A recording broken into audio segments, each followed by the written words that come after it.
ಎಲ್ಲರಿಗೂ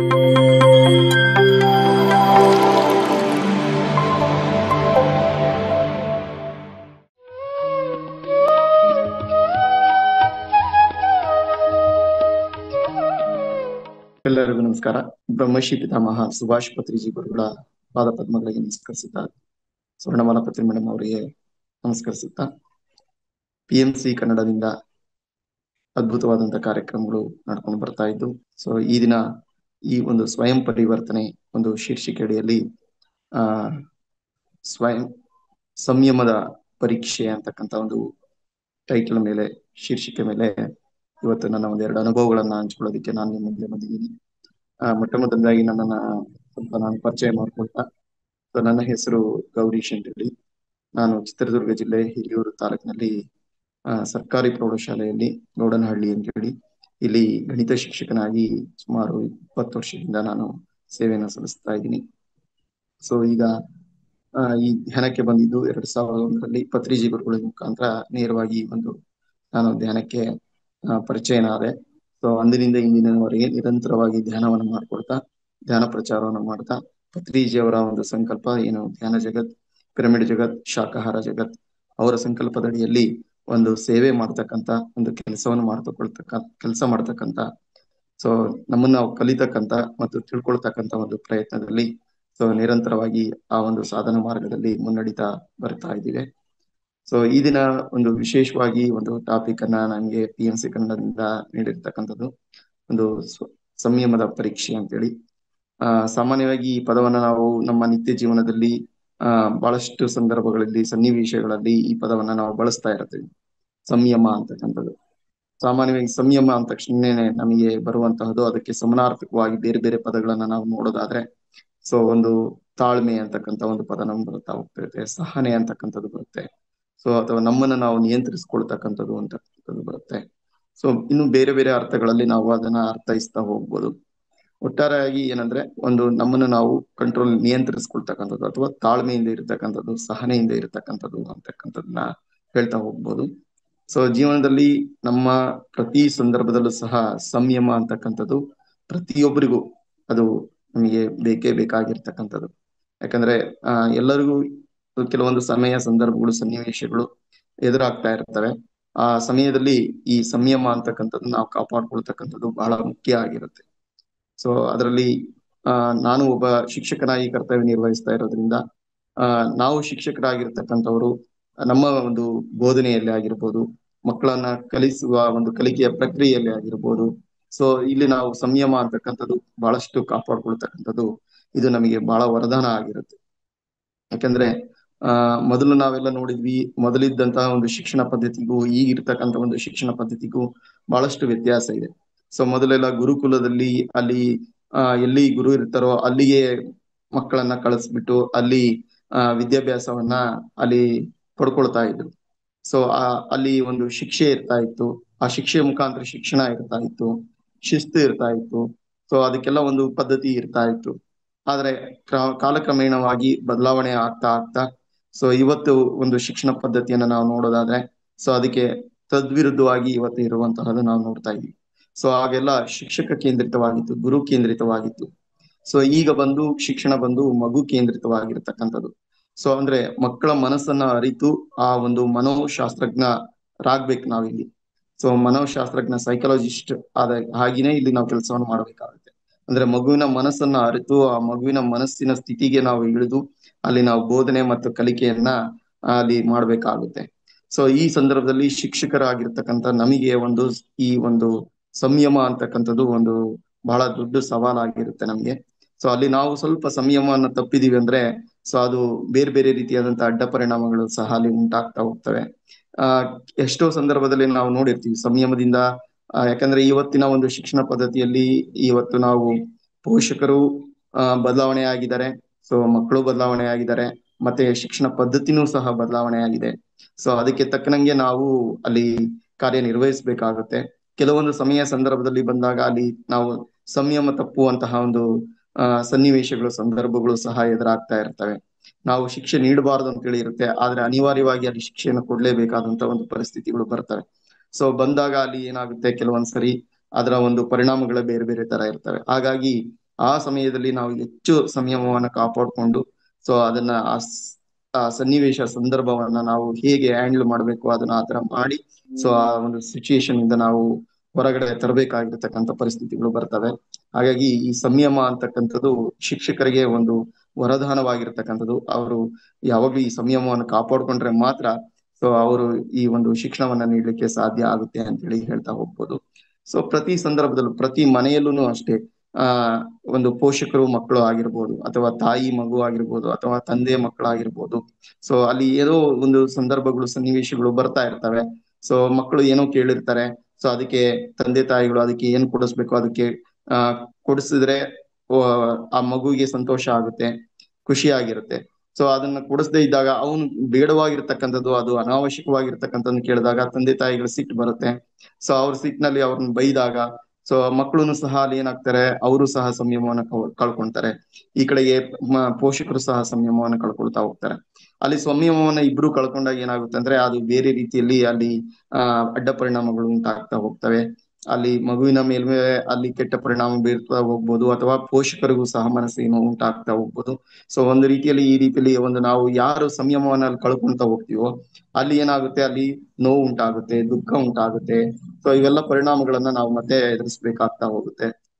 ಸೊ ಈ ರೀತಿಯಲ್ಲಿ ಪ್ರತಿ ಹಂತದಲ್ಲೂ ನಾವು ಹೊರಗಡೆ ನೋಡಿದಾಗ ಕೆಲವೊಂದ್ಸರಿ ವೈದ್ಯರು ಪೇಷಂಟ್ಗಳನ್ನ ನೋಡ್ಬೇಕಾದ್ರೆ ತುಂಬಾ ಪೇಷನ್ಸ್ ಆಗಿ ನೋಡ್ಬೇಕಾಗುತ್ತೆ. ಆ ಪೇಷನ್ಸ್ ಅಂತಕ್ಕಂಥದ್ದೇ ಅಲ್ಲೇ ಸಂಯಮ. ಆ ಸಂಯಮವನ್ನ ವೈದ್ಯರು ಕಳ್ಕೊಂಡ್ರಂದ್ರೆ ಆ ರೋಗಿಗೆ ಅಲ್ಲಿ ಕೊಡ್ತಕ್ಕಂಥ ಏನ್ ಟ್ರೀಟ್ಮೆಂಟ್ ಇರುತ್ತೋ ಸರಿಯಾಗಿ ಡಯಾಗ್ನೈಸ್ ಮಾಡಬೇಕು, ಮತ್ತೆ ಸರಿಯಾಗಿ ಅವರಿಗೆ ಟ್ರೀಟ್ಮೆಂಟ್ ಅನ್ನು ಕೊಡ್ಬೇಕಾಗುತ್ತೆ. ಸೊ ಅಲ್ಲಿ ಸರಿಯಾಗಿ ಡಯಾಗ್ನೈಸ್ ಮಾಡ್ಲಿಲ್ಲ, ಮತ್ತೆ ಸರಿಯಾಗಿ ಟ್ರೀಟ್ಮೆಂಟ್ ಕೊಡ್ಲಿಲ್ಲ ಅಂದ್ರೆ ಆ ರೋಗಿಗೆ ಅಡ್ಡ ಪರಿಣಾಮ ಉಂಟಾಗ್ತಾ ಹೋಗುತ್ತೆ. ಮತ್ತೆ ಅದರ ಒಂದು ಆ ಅವರು ನೋವನ್ನ ಅನುಭವಿಸ್ಬೇಕಾಗುತ್ತೆ ಒಬ್ಬ ರೋಗಿ. ಸೊ ಹಾಗಾಗಿ ವೈದ್ಯರು ಇಲ್ಲಿ ತುಂಬಾ ಸಂಯಮದಿಂದ ಆ ರೋಗಿಯನ್ನ ಪರೀಕ್ಷಿಸಿ ಅವರಿಗೆ ಒಂದು ಆ ಏನು ಟ್ರೀಟ್ಮೆಂಟ್ ಅನ್ನು ಕೊಡ್ತಾ ಹೋಗ್ಬೇಕಾಗುತ್ತೆ. ಸೊ ಹಾಗೆ ಪ್ರತಿ ಹಂತದಲ್ಲೂ ಸಹ ನಾವು ಸಮಾಜದಲ್ಲಿ ಎಲ್ಲೇ ನೋಡಿದ್ರು ಸಹ ಈ ಸಂಯಮ ಅಂತಕ್ಕಂಥದ್ದು ಕಾಪಾಡ್ಕೊಳ್ತಕ್ಕಂಥದ್ದು ಬಹಳ ಬಹಳ ಮುಖ್ಯ ಆಗಿರುತ್ತೆ. ಸೊ ನನ್ನ ಜೀವನದಲ್ಲಿ ನನ್ನ ಒಂದೆರಡು ಅನುಭವಗಳನ್ನ ನಾನು ಹಂಚ್ಕೊಳ್ಳೋದಾದ್ರೆ, ಸೊ ನಾನು ಇನ್ನೂ ವಿದ್ಯಾರ್ಥಿ ದಶೆಯಲ್ಲಿದ್ದಾಗ, ಸೊ ಆಗ ನನ್ನ ಓದ್ತಾ ಇರ್ಬೇಕಾದ್ರೇನೆ ನಮ್ಮ ತಾತನವರು ತೀರ್ಕೊಂಡ್ರು. ಹಾಗೆ ನಮ್ಮ ತಂದೆಯವರು ಸಹ ಅನಾರೋಗ್ಯ ಉಂಟಾಗಿ ಅವರು ತೀರ್ಕೊಂಡ್ರು. ಸೊ ಆ ಸಮಯದಲ್ಲಿ ನನಗೆ ತುಂಬಾ ಡಿಪ್ರೆಷನ್ಗೆ ಹೋದೆ ನಾನು. ಸೊ ಅವಾಗ ನನಗೆ ನನ್ನ ಜೀವನದ ಮೇಲೆನೆ ಒಂದು ರೀತಿಯಲ್ಲಿ ಒಂಥರ ಡಿಪ್ರೆಷನ್ಗೆ ಹೋದಾಗ ಇದ್ರ ಮೇಲೆ ಒಂದು ಆಸಕ್ತಿನೇ ಕಳ್ಕೊಂಡ್ಬಿಟ್ಟೆ. ಸೊ ಅವಾಗ ನಾವ್ ಏನಾಗುತ್ತೆ, ಆ ಸಮಯದಲ್ಲಿ ನಾವು ಸ್ವಲ್ಪ ಸಂಯಮವನ್ನ ಕಳ್ಕೊಂಡಿವಿ ಅಂದ್ರೆ ಸೊ ಆಗ ಬೇರೆ ಬೇರೆ ರೀತಿಯಲ್ಲಿ ನಮ್ಮ ಮನಸ್ಸಿನಲ್ಲಿ ಆ ಆಲೋಚನೆಗಳು ಉಂಟಾಗ್ತವೆ. ಸೊ ಅದು ಬೇರೆ ರೀತಿಯಲ್ಲಿ ನಮ್ಮ ದೈಹಿಕ ಆರೋಗ್ಯದ ಮೇಲೆ ಅದು ಪರಿಣಾಮ ಬೀರ್ತಾ ಹೋಗುತ್ತೆ, ಅಥವಾ ನಮ್ಮ ಮುಂದಿನ ಭವಿಷ್ಯದ ಮೇಲೆ ಅದು ಪರಿಣಾಮ ಬೀರ್ತಾ ಹೋಗುತ್ತೆ. ಸೊ ಆ ಸಮಯದಲ್ಲಿ ನನಗೆ ಸರಿಯಾಗಿ ಸಿಕ್ಕಿದ್ದು ಪತ್ರಿಜಿ ಗುರುಗಳು ಈ ಧ್ಯಾನ ಅಂತಕ್ಕಂಥದ್ದು. ಸೊ ಈ ಧ್ಯಾನ ನನಗೆ ಸಿಕ್ಕ ಮೇಲೆ ನನ್ನ ಒಂದು ಈ ಡಿಪ್ರೆಷನ್ ಇದರಿಂದ ನಾನು ಹೊರಗಡೆ ಬಂದು, ಮತ್ತೆ ನಾನು ಇವತ್ತು ಎಲ್ಲರ ಕಣ್ಣು ಮುಂದೆ ಇವತ್ತು ಒಬ್ಬ ಶಿಕ್ಷಕನಾಗಿ ಕೆಲಸವನ್ನು ಮಾಡ್ತಾ ಇದ್ದೀನಿ. ಸೊ ಅವತ್ತು ಏನೋ ಆ ಒಂದು ಸಂಯಮವನ್ನ ಈ ಧ್ಯಾನದ ಮುಖಾಂತರ ಪಡ್ಕೊಂಡಿರ್ತಕ್ಕಂಥದ್ದು. ಸೊ ಇವತ್ತು ನನ್ನ ಭವಿಷ್ಯವನ್ನ ಇವತ್ತು ಉಜ್ವಲವಾಗಿರ್ತಕ್ಕಂಥ ಒಂದು ಭವಿಷ್ಯವನ್ನ ರೂಪಿಸ್ಕೊಳ್ಳೋದಕ್ಕೆ ಸಾಧ್ಯ ಆಯ್ತು. ಹಾಗಾಗಿ ಈ ಸಮಯ ಸನ್ನಿವೇಶ ಸಂದರ್ಭಗಳು ನಮಗೆ ಕೆಲವೊಂದ್ಸರಿ ಏನಾಗ್ತಾ ಇರ್ತಾವ ಅಂದ್ರೆ ಸೊ ನಮ್ಮನ್ನ ನಾವು ಅಧಪತನಕ್ಕೆ ತಳ್ಳತಕ್ಕಂತ ಒಂದು ಪರಿಸ್ಥಿತಿಗಳು ಬರ್ತಾ ಇರ್ತವೆ. ಸೊ ಅಂತಹ ಸಂದರ್ಭದಲ್ಲಿ ನಾವು ಸ್ವಲ್ಪ ಸಂಯಮವನ್ನ ಕಾಪಾಡಿಕೊಂಡು ಈ ರೀತಿಯಲ್ಲಿ ನಾವು ಆಧ್ಯಾತ್ಮಿಕ ಮಾರ್ಗಕ್ಕೆ ಬಂದು ಸೊ ಧ್ಯಾನ ಮಾಡ್ತಾ ಹೋದ್ರೆ ಸೊ ನಮ್ಮಲ್ಲಿ ಪರಿವರ್ತನೆ ಆಗ್ತಾ ಹೋಗುತ್ತೆ. ಇನ್ನು ನಾವು ಸಂಯಮದ ಬಗ್ಗೆ ಹೇಳ್ಬೇಕಂದ್ರೆ ಪತಂಜಲಿ ಅವರು ಸೊ ಇದಕ್ಕೆ ಬಹಳ ಅದ್ಭುತವಾಗಿ ಅವರು ಹೇಳಿದ್ದಾರೆ. ಏನೋ ಅಷ್ಟಾಂಗ ಮಾರ್ಗಗಳನ್ನು ಹೇಳಿದ್ದಾರೆ. ಯಮ, ನಿಯಮ, ಆಸನ, ಪ್ರಾಣಾಯಾಮ, ಪ್ರತ್ಯಾಹಾರ, ಧಾರಣ, ಧ್ಯಾನ, ಸಮಾಧಿ ಅಂತ ಹೇಳಿ ಕರಿತೀವಿ. ಸೊ ಅದರಲ್ಲಿ ಕೊನೆಯ ಮೂರು ಏನಿದಾವಲ್ಲ, ಧಾರಣ, ಧ್ಯಾನ, ಸಮಾಧಿ, ಈ ಮೂರು ಒಟ್ಟುಗೂಡಿಸಿದಾಗ ಬರುವಂತಹ ಒಂದು ಸ್ಥಿತಿನೇ ಸಂಯಮ ಸ್ಥಿತಿ ಅಂತೇಳಿ ಹೇಳ್ತಾ ಹೋಗ್ತಾರೆ. ಸೊ ಆ ಒಂದು ಸ್ಥಿತಿಗೆ ಬರಬೇಕಾದ್ರೆ ಈ ಮೂರು ಆಗ್ಬೇಕು. ಸೊ ಧಾರಣ ಅಂದ್ರೆ ಏಕಾಗ್ರತೆ, ಅಂದ್ರೆ ಮನಸ್ಸನ್ನ ಒಂದೇ ಕಡೆ ನಿಲ್ಲಿಸುವಂತಹ ಒಂದು ಶಕ್ತಿಯನ್ನ ಪಡ್ಕೋಬೇಕು. ಸೊ ಅದು ಹೇಗ್ ಬರುತ್ತೆ ಅಂದ್ರೆ ಅಭ್ಯಾಸದಿಂದ ಬರುತ್ತೆ. ನಿರಂತರ ಅಭ್ಯಾಸ. ಯಾವ ನಿರಂತರ ಅಭ್ಯಾಸ ಅಂದ್ರೆ ಧ್ಯಾನದ ಅಭ್ಯಾಸ. ಧ್ಯಾನದಲ್ಲಿ ಏನಾಗುತ್ತೆ, ಮನಸ್ಸನ್ನ ಶೂನ್ಯ ಮಾಡ್ಕೊಳ್ತೀವಿ. ಮನಸ್ಸನ್ನ ನಮ್ಮ ಕಂಟ್ರೋಲ್ಗೆ ತಂತಾನೇಗೆ ಬಂದೋಗುತ್ತೆ. ನಾವು ಬಲವಂತವಾಗಿ ಕಂಟ್ರೋಲ್ ಮಾಡ್ತಕ್ಕಂಥ ಅವಶ್ಯಕತೆ ಇಲ್ಲ. ಸೊ ಮನಸ್ಸನ್ನ ಶೂನ್ಯ ಮಾಡ್ತಾ ಮಾಡ್ತಾ ಅಭ್ಯಾಸವನ್ನ ಮಾಡಿದ್ರೆ ಸೊ ಮನಸ್ಸು ತಂತಾನೆ ಈ ಒಳಗಾಗ್ತಾ ಹೋಗುತ್ತೆ. ಯಾವಾಗ ಮನಸ್ಸು ನಮ್ಮ ನಿಯಂತ್ರಣದಲ್ಲಿ ಯಾವಾಗ್ಲೂ ಇರುತ್ತೋ ಆಗ ನಮ್ಮ ಮನಸ್ಸು ಒಂದು ಸಮತೋಲನ ಸ್ಥಿತಿಗೆ ಬರುತ್ತೆ. ಸೊ ಈ ಯಾವಾಗ್ಲೂ ಒಂದು ಬ್ಯಾಲೆನ್ಸ್ಡ್ ಸ್ಟೇಟಿಗೆ ಬರ್ತೀವಿ. ಆ ಬ್ಯಾಲೆನ್ಸ್ಡ್ ಸ್ಟೇಟ್ ಅಲ್ಲಿ ಇರ್ತಕ್ಕಂಥದ್ದೇ ಸಮಾಧಿ ಸ್ಥಿತಿ ಅಂತೇಳಿ ಕರಿತೀವಿ. ಆ ಚಿತ್ತವಾಗಿ ನಾವು ಏನು ಆ ಒಂದು ಅನುಭವನ ಪಡ್ಕೊಳ್ತೀವೋ, ಸೊ ಅದು ಆ ಆ ಒಂದು ಸ್ಥಿತಿಯನ್ನ ನಾವು ಸಮಾಧಿ ಸ್ಥಿತಿ ಅಂತೇಳಿ ಕರಿತೀವಿ. ಅದು ನಮಗೆ ಬರ್ತಾ ಹೋಗುತ್ತೆ. ಧ್ಯಾನವನ್ನ ಹೆಚ್ಚು ಹೆಚ್ಚು ಹೆಚ್ಚು ಮಾಡ್ತಾ ಹೋದ್ರೆ ಎಲ್ಲವನ್ನು ಬ್ಯಾಲೆನ್ಸ್ ಮಾಡ್ತಕ್ಕಂತ ಒಂದು ಸ್ಥಿತಿ ನಮ್ಮೊಳಗೆ ಬರ್ತಾ ಹೋಗುತ್ತೆ. ಎಲ್ಲರೂ ಸಹ ಅಲ್ಟಿಮೇಟ್ ಆಗಿ ಕೊನೆಯ ಒಂದು ಪಡಿತಕ್ಕಂಥದ್ದು ಏನಪ್ಪಾ ಅಂದ್ರೆ ಧ್ಯಾನದಿಂದ ಈ ಒಂದು ಸಮಾಧಿ ಸ್ಥಿತಿ ಅಂತಕ್ಕಂಥದ್ದು. ಸೊ ಇದನ್ನ ನಾನು ಧ್ಯಾನದಲ್ಲಿ ಪತ್ರಿ ಸರ್ ಅವರಿಂದ ಏನು ಧ್ಯಾನವನ್ನು ಕಲಿತ ಮೇಲೆ ಈ ಒಂದು ಸಂಯಮ ಅಂತಕ್ಕಂಥದ್ದು ನನ್ನ ಒಳಗಡೆ ಬಹಳಷ್ಟು ಬರ್ತಾ ಹೋಯ್ತು. ಯಾಕಂದ್ರೆ ಅವ್ರು ಒಂದು ಮಾತನ್ನ ಹೇಳ್ತಾ ಹೋಗ್ತಾರೆ, ಸಮಯವೇ ಸಾಧನ, ಸಹನೆಯೇ ಪ್ರಗತಿ ಅಂತ ಹೇಳಿ ಹೇಳ್ತಾ ಹೋಗ್ತಾರೆ. ಸೊ ಸಮಯವನ್ನೇ ನಾವು ಸಾಧನವಾಗಿ ಬಳಸ್ಕೊಂತಾ ಹೋಗ್ಬೇಕು. ಹಾಗೆ ಈ ಸಹನೆ ಅಂತಕ್ಕಂಥದ್ದೇ ಹೆಚ್ಚು ಹೆಚ್ಚು ಸಹನೆಯನ್ನ ನಾವು ಹೊಂದುತ್ತಾ ಹೋದ್ರೆ ಅದೇ ನಮ್ಮ ಪ್ರಗತಿಗೆ ನಾಂದಿಯನ್ನ ಆಡುತ್ತೆ ಅಂತೇಳಿ. ಸೊ ಹಾಗಾಗಿ ನಮ್ಮ ಜೀವನದಲ್ಲಿ ಸಂಯಮ ಅಂತಕ್ಕಂಥದ್ದು ಬಹಳ ಮುಖ್ಯ ಆಗುತ್ತೆ. ನಾನು ನನ್ನ ಸ್ನೇಹಿತರು, ನಾನು ಎಲ್ಲ ನನ್ನ TCH ಟ್ರೈನಿಂಗ್ ಅನ್ನ ಮುಗಿಸ್ಕೊಂಡ್ಮೇಲೆ ಕೊನೆಗೆ ನಾನು ಅಪ್ಲಿಕೇಶನ್ ಹಾಕ್ಬೇಕು ಅಂತೇಳಿ ಒಂದು ಟೀಚರ್ ಪೋಸ್ಟಿಗೆ ಅಂತೇಳಿ ನಾನು ನಮ್ಮ ಜಿಲ್ಲೆಯಲ್ಲೇ ಹಾಕ್ಬೇಕು ಅಂತೇಳಿ ಇದ್ ಮಾಡ್ಕೊಂಡಾಗ ಇಲ್ಲಿ ಬಹಳ ಕಡಿಮೆ ಪೋಸ್ಟ್ ಇದ್ವು. ಸೊ ಬೇರೆ ಕಡೆ ನಮ್ಮ ಸ್ನೇಹಿತರೆಲ್ಲ ಏನ್ ಮಾಡಿದ್ರು, ಎಲ್ಲರೂ ಮಾತನಾಡಿ ಜಾಸ್ತಿ ಎಲ್ಲಿದಾವೋ ಅಲ್ಲಿ ಹೋಗಿ ಹಾಕೋಣ ಅಂತೇಳಿ ಎಲ್ಲರೂ ಮಾತನಾಡಿದ್ರು. ಸೊ ನನಗೂ ಅವರು ಎಲ್ಲರೂ ಮಾತನಾಡ್ತಿರ್ಬೇಕಾದ್ರೆ ಒಂದ್ ರೀತಿಯಲ್ಲಿ ಭಯ ಉಂಟಾಯ್ತು. ಸೊ ಏನ್ ಮಾಡೋದು, ಎಲ್ಲರೂ ಹೇಳ್ತಿದಾರಲ್ಲ ಅದೇ ತರ ಹೋಗ್ಬೇಕಲ್ಲ ಅಂತೇಳಿ ಅವ್ರ ಜೊತೆಯಲ್ಲೇ ನಾನು ಸಹ ಬೇರೆ ಕಡೆ ಅಪ್ಲಿಕೇಶನ್ ಹಾಕ್ಲಿಕ್ಕೆ ಹೋದೆ. ಸೊ ಹೋದಾಗ ಅಲ್ಲಿ ಧ್ಯಾನಕ್ಕೆ ಕೂತ್ಕೊಂಡಿದ್ದೆ, ಬಸ್ನಲ್ಲಿ ಕೂತ್ಕೊಂಡು ಧ್ಯಾನ ಮಾಡ್ತಿರ್ಬೇಕಾದ್ರೆ ನನ್ನ ಒಳಗಡೆನೆ ನನಗೆ ಒಂದು ಧ್ಯಾನದಲ್ಲಿ ಯಾವಾಗ ಮನಸ್ಸು ಶೂನ್ಯ ಆಗುತ್ತೋ, ನಮ್ಮ ಸಂಯಮ ತಂತಾನೆಗೆ ಆ ಸಮಾಧಿ ಸ್ಥಿತಿಗೆ ಬಂದಾಗ ಅದು ನಮಗೆ ಒಳಗಡೆಯಿಂದನೇ ಒಂದು ಸೂಚನೆಯನ್ನ ಕೊಡ್ತಾ ಹೋಗುತ್ತೆ. ಸೊ ನೀನು ಎಲ್ಲಿ ಅಪ್ಲಿಕೇಶನ್ ಹಾಕ್ಬೇಡ, ಇಲ್ಲೇ ಹಾಕು, ನಿನ್ ಕೆಲಸ ಇಲ್ಲೇ ಇದೆ ಅಂತಕ್ಕಂಥದ್ದು ನನ್ನ ಒಳಗಡೆ ಬಲವಾಗಿ ಬಂತು. ಸೊ ಅದೇ ರೀತಿಯಲ್ಲಿ ನನ್ನ ಸಂಯಮವನ್ನ ನಾನು ಕಾಪಾಡಿಕೊಂಡು ಸೊ ನಮ್ಮ ಫ್ರೆಂಡ್ಸ್ಗೆ ಹೇಳಿದೆ, ನಾನು ಎಲ್ಲೂ ಅಪ್ಲಿಕೇಶನ್ ಹಾಕಲ್ಲ, ಆದ್ರೆ ಇಲ್ಲಿ ಆಗದೆ ಇದ್ರೆ ನನಗೆ ತೊಂದರೆ ಇಲ್ಲ. ಸೊ ಎರಡಕ್ಕೂ ನಾನು ಸಮವಾಗಿದ್ದೀನಿ, ಸಮಸ್ಥಿತಿಯಲ್ಲಿದ್ದೀನಿ, ಎರಡನ್ನೂ ನಾನು ಬ್ಯಾಲೆನ್ಸ್ ಮಾಡ್ಕೊಂತೀನಿ ಅಂತೇಳಿ ಹೇಳಿ ಇಲ್ಲೇ ಅಪ್ಲಿಕೇಶನ್ ಹಾಕಿ ಓದಿ ಮತ್ತೆ ಇಲ್ಲೇನೆ ಎಂಟ್ರೆನ್ಸ್ ಅನ್ನ ಬರದೆ. ಆ ಎಂಟ್ರೆನ್ಸ್ ಬರೆದಾಗ 10 ಪೋಸ್ಟ್ ಅಲ್ಲಿ ನನ್ನ 7ನೇ ಹೆಸರು ನಂದು ಇಲ್ಲೇ ಸೆಲೆಕ್ಷನ್ ಆಯ್ತು. ಸೊ ಇದು ನನ್ನ ಜೀವನದಲ್ಲಿ ನನಗೆ ಆಗಿರ್ತಕ್ಕಂತ ಒಂದು ದೊಡ್ಡ ಒಂದು ಅನುಭವ. ಸೊ ಈ ರೀತಿಯಲ್ಲಿ ಎಷ್ಟೋ ಅನುಭವಗಳು ಎಷ್ಟೋ ಸಮಯದಲ್ಲಿ ಬಂದಿದ್ದಾವೆ. ಒಂದು ದೊಡ್ಡ ಪಿರಮಿಡ್ ನಿರ್ಮಿಸ್ತಕ್ಕಂತ ಒಂದು ಜವಾಬ್ದಾರಿಯನ್ನ ಪತ್ರಿ ಸರ್ ಅವರು ಕೊಟ್ರು. ಸೊ ಆ ಜವಾಬ್ದಾರಿಯನ್ನ ಒಂದು ರೀತಿಯಲ್ಲಿ ಮೊದಲಿಗೆ ಭಯ ಆಯ್ತು, ಆದ್ರೆ ಧ್ಯಾನದಲ್ಲಿ ಇರ್ತಕ್ಕಂಥವ್ರು ನಮ್ಗೆ ಯಾಕೆ ಭಯ? ಸೊ ಮತ್ತೆ ಗುರುಗಳು ಬೇರೆ ಹಿಂದೆ ಇದ್ದಾರೆ, ಅವ್ರು ಮಾಡ್ತಕ್ಕಂಥದ್ದು ನಡೆಸ್ತಕ್ಕಂಥದ್ದು, ನಾವು ಮಾಡುವಂತಹದ್ದು ಏನು ಇರೋದಿಲ್ಲ. ಸೊ ಅವರು ನಡೆಸ್ಕೊಂಡು ಹೋಗ್ತಾರೆ, ನಾವೇನು ಪಾತ್ರಧಾರಿಗಳಾಗಿ ಕೆಲಸವನ್ನು ಮಾಡ್ಬೇಕು.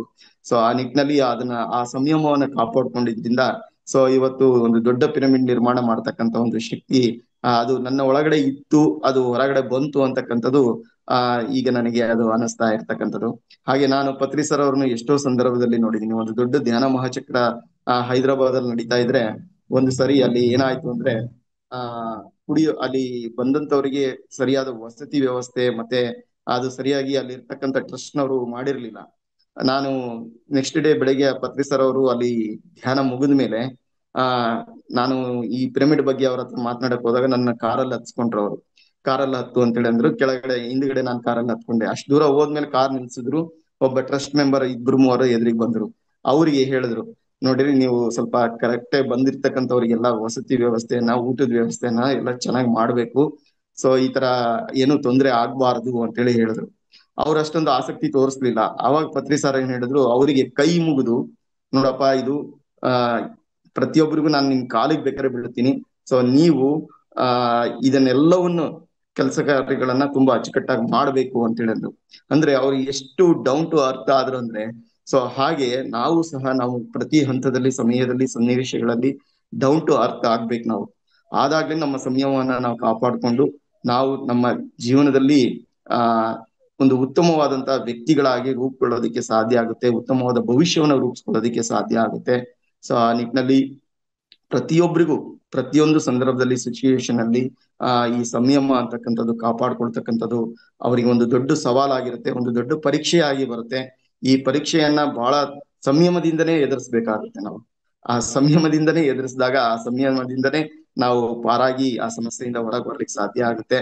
ಸೊ ಆ ನಿಟ್ಟಿನಲ್ಲಿ ಇವತ್ತು ಈ ಒಂದು ಚಿಕ್ಕ ಅನುಭವವನ್ನ ಹಂಚಿಕೊಳ್ಳೋದಕ್ಕೆ ನನಗೆ PMC ಕನ್ನಡದಿಂದ ಒಂದು ಅವಕಾಶವನ್ನ ಒದಗಿಸ್ಕೊಟ್ಟಿದ್ದಕ್ಕೆ PMC ಕನ್ನಡ ವಾಹಿನಿಗೆ ಮತ್ತೆ ಪತ್ರಿಜಿ ಗುರುಗಳಿಗೆ ನನ್ನ ಅನಂತ ಧನ್ಯವಾದಗಳನ್ನ ಅರ್ಪಿಸ್ತಾ, ಸೊ ಈ ಒಂದು ಸಂಯಮದಿಂದ ಎಲ್ಲರೂ ಇರೋಣ ಅಂತ ಹೇಳ್ತಾ PMC ಕನ್ನಡ ಚಾನೆಲ್ ಅನ್ನು ಲೈಕ್ ಮಾಡಿ, ಶೇರ್ ಮಾಡಿ, ಸಬ್ಸ್ಕ್ರೈಬ್ ಮಾಡಿ ಮತ್ತು ಮಾಡಿಸಿ.